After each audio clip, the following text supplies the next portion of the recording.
Hello. So in today's video we will try to understand partitioning logic, partitioning idea or partitioning logic, why we need partitioning and what is partitioning. So in system design we use this term very widely and most frequently we use partitioning. So partitioning is mainly the concept of dividing. So suppose you have a set of requests coming to your server and you have multiple server deployed, right? So you have multiple server that is working under a gateway. So when these requests will be coming to your server, your gateway need to decide which server will serve this request, or this user request should go to which server. So server 1, server 2, server 3. So that means we need to partition this request to different servers, so that first thing is that you may scale the as your service grow and get more requests. Okay, grow and get more requests, you can easily going forward you can easily add more server to handle those requests, right? So suppose today coming only you are getting only 50 requests per day, so you one server is sufficient. Now suppose tomorrow the traffic increased to 500 and maybe one server is not able to handle it, so you added a new server and your partitioning logic will divide that let's how to distribute this traffic between these two servers, so that load should be divided equally and user should have good experience and low latency. Similarly, if the traffic will increase more and more, then you can keep on adding more server, and this way you can scale your system. So this is partitioning, where you partition you have some partitioning logic we call a partitioning function, and partitioning key.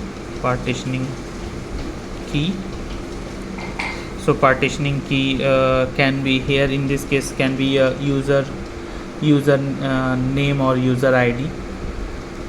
Okay, user ID, where you will pass this ID into function, and this will give you a server in this case for this example. So this actually works as a like a hashing.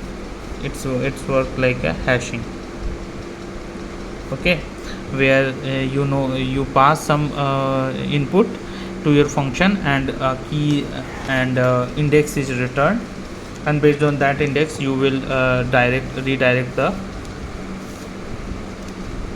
request to particular server.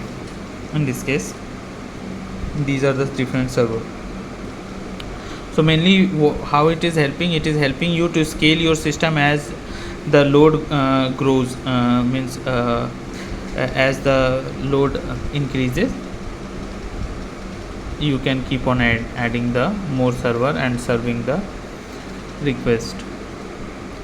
Now the one problem that here can be that, suppose your function was, or partitioning function was like doing modulo.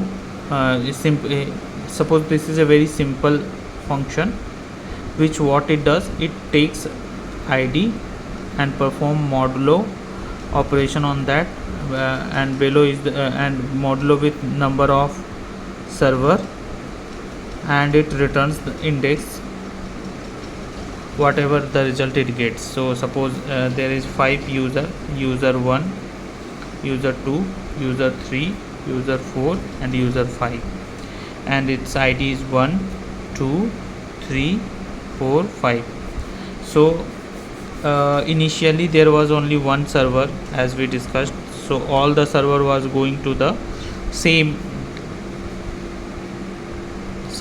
all the request was going to the same server. Now suppose it increased to 10, we have 10 user with id 6 7 8 9 10. So now if we have added two server in our system, then what it will do, it will take the id and do the modulo, and number of server is 2. So for first it will this is, suppose this is server 1 and this is server 2. So what it will do, it will for user 1 it will send the request here for you here. Suppose this is index 1 index 0 and this is index 1. Okay, so for first user it will send request to this server, for second it will send to user, so user 2 user 4 user 6, all this will come here, user 1 user 3 user 5 all will come here, right? Similarly, when one next server will be added here, so in that case it will now do id modulo 3, because now we have 3 server. So for one it will keep the server request here only, here. Suppose this is 0, this is 1, this is 2, index 2. For this is 0 1 2, and for user, so user 1 now 1 modulo 3 if you do, then we get 1, so it will be again coming here. But for 2 modulo 3 if you do, then it comes 2. That means earlier the user 2 was assigned to this server, now it is assigned to this server. So what does this mean? This means that all data that is currently in this server that belongs to user 2 needs to be moved to this server. Why? Because now this server will serve this request, this server will serve the request for user 2.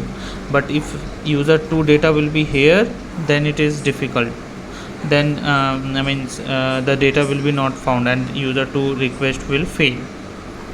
So with number of increasing the server, you also have to shuffle the data between different server.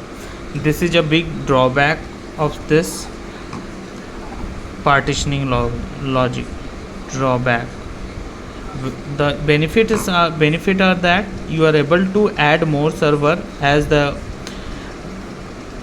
traffic increases, but at the same time you have to shuffle the data very much whenever the new server is added in the system. So this is the problem with simple partitioning or simple hashing. So how to fix this, we will see in the next video.